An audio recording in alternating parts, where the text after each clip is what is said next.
The Secret Life of an Analyst, a geopolitical intrigue in the heart of Europe. We begin to tell the story of a man whose life, according to German federal prosecutors, was masterfully divided in two. This is the story of how a parliamentary analyst by day, Jiang Jie, turned into a supposedly confidential data channel for Chinese intelligence services by night. From the point of view of the Federal Prosecutor's Office, this case is not just a criminal offense, but a landmark example of the large-scale interest of the People's Republic of China in espionage aimed at undermining the political, military, and economic interests of both Germany and the entire European Union. That is why the investigation and prosecution have been given the status of particularly serious. According to the indictment, Jiang Jie's alleged activities as a foreign agent began as early as 2000, which indicates the long-term, systemic nature of the infiltration. The birth of suspicious cooperation.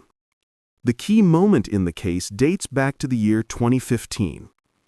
During this period, Jiang Jie, being the head of a foreign company, established contact with Maximilian Krah, who at that time was one of the key figures of the far-right Alternative for Germany party.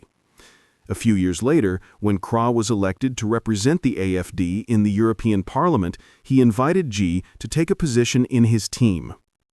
Later, speaking before the court, Maximilian Krah characterized his assistant, describing him as a man of extraordinary intelligence, but at the same time a little eccentric and able to think outside the box. This description creates an image of a complex, extraordinary personality which only enhances the drama of the story. During the trial, the judges examined in detail exactly how Jiang Jie used his official access to obtain hundreds of classified documents.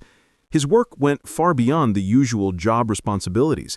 He systematized and processed the information, creating detailed dossiers that covered critically important and sensitive topics, from sensitive issues of trade relations between the European Union and China and information about the internal power struggle within the AfD party, to tracking the activities of Chinese dissidents living in Europe.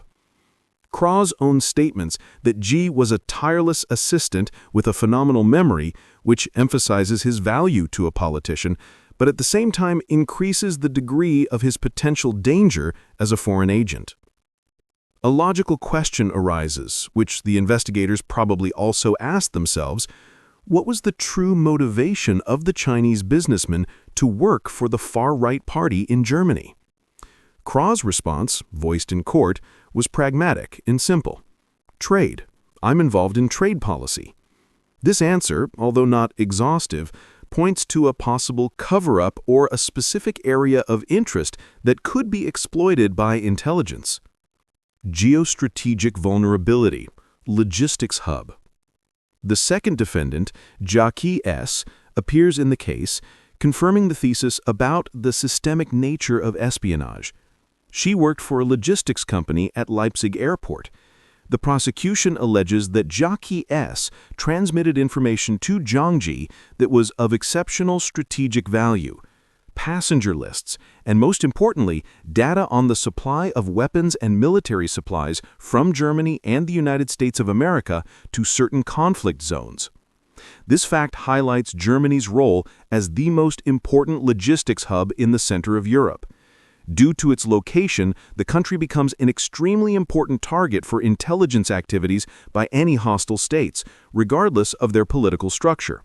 It is precisely this strategic and geostrategic position that turns Germany into a constant object of close attention of the world's intelligence services. Access to information about logistics, routes, and shipments allows not only to track arms flows, but also to identify weaknesses in the defense infrastructure. Shadows of influence. Accusations against a politician.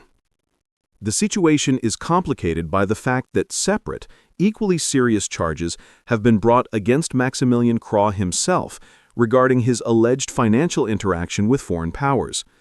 We are talking about receiving illegal funds or bribes from Russia and China. According to investigators, it was Zhang Ji who could act as a key intermediary in these suspicious financial schemes. The political reaction to these accusations was harsh. Maximilian Krah himself categorically rejects them, calling the investigation a politically motivated nonsense and a witch hunt. He claims that the investigation will not find any evidence of his guilt. His position boils down to the fact that all the documents found, such as bills from a law firm, are legitimate. However, if the charges of espionage and corruption are proven, the politician faces a sentence of up to 5 years in prison. In search of counterintelligence readiness.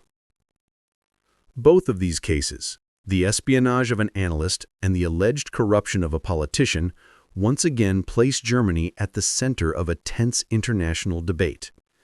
The questions facing the leadership of the country and the entire European Union are of fundamental importance. How effectively is the country able to repel modern espionage attacks? How can we ensure the independence of German politicians and prevent them from becoming puppets in the hands of powerful foreign powers? These events serve as a stark reminder that there are no casual positions or ordinary assistants in modern geopolitics.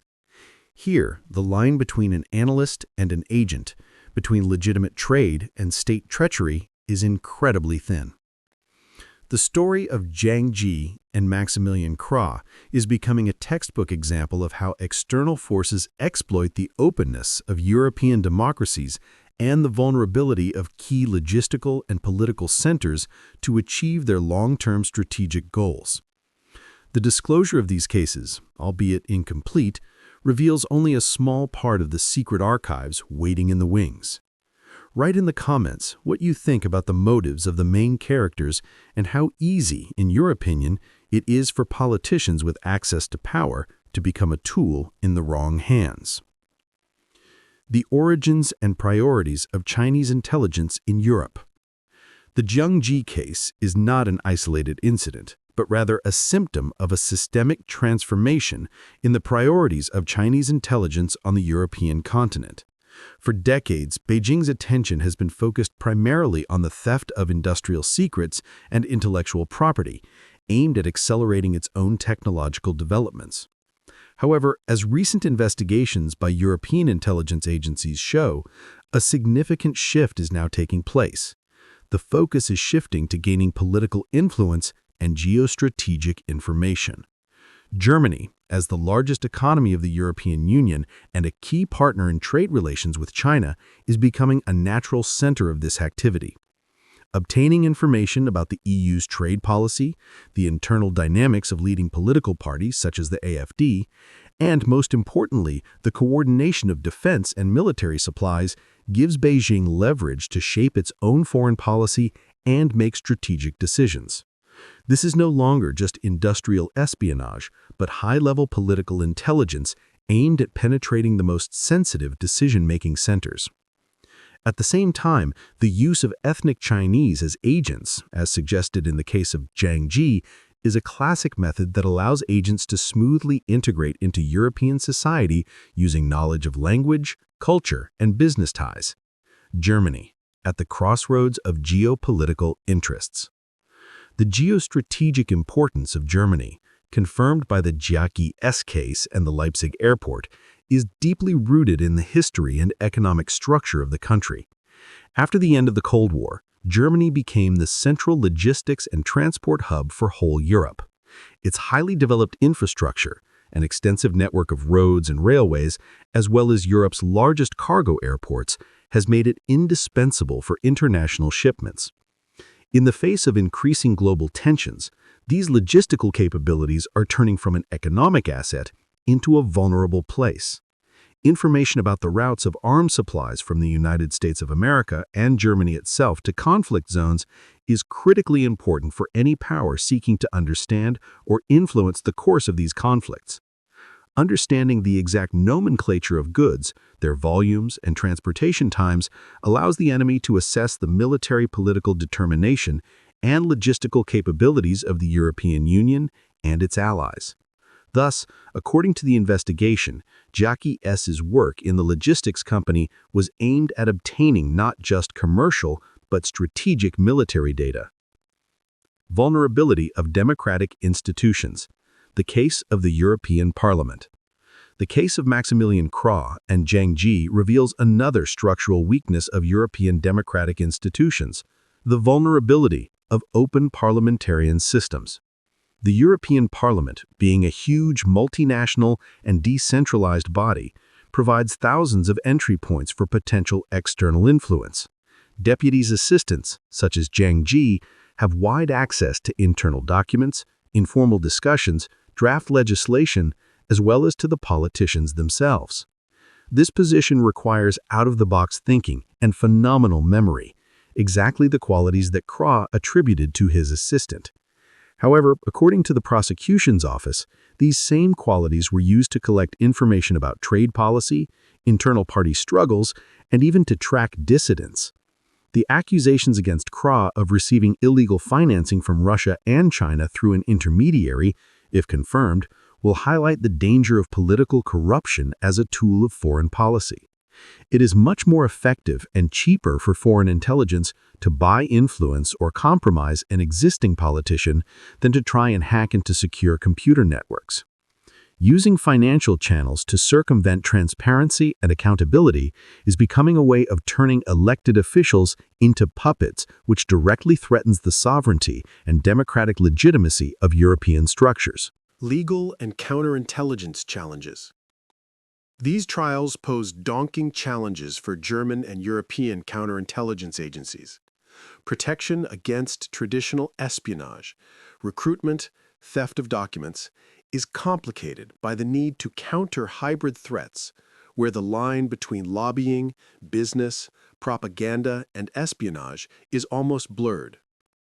Germany will have to review its mechanisms for vetting parliamentary staff, especially in relation to staff with access to confidential information. The discussion on how to regulate the activities of foreign companies and analytical centers, which can act as a cover for collecting strategic information, is also becoming relevant.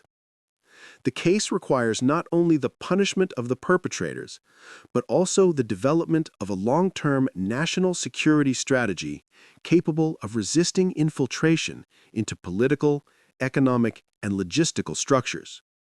In this struggle for sovereignty and independence, success will depend on the ability of democratic institutions to be not only open, but also protected.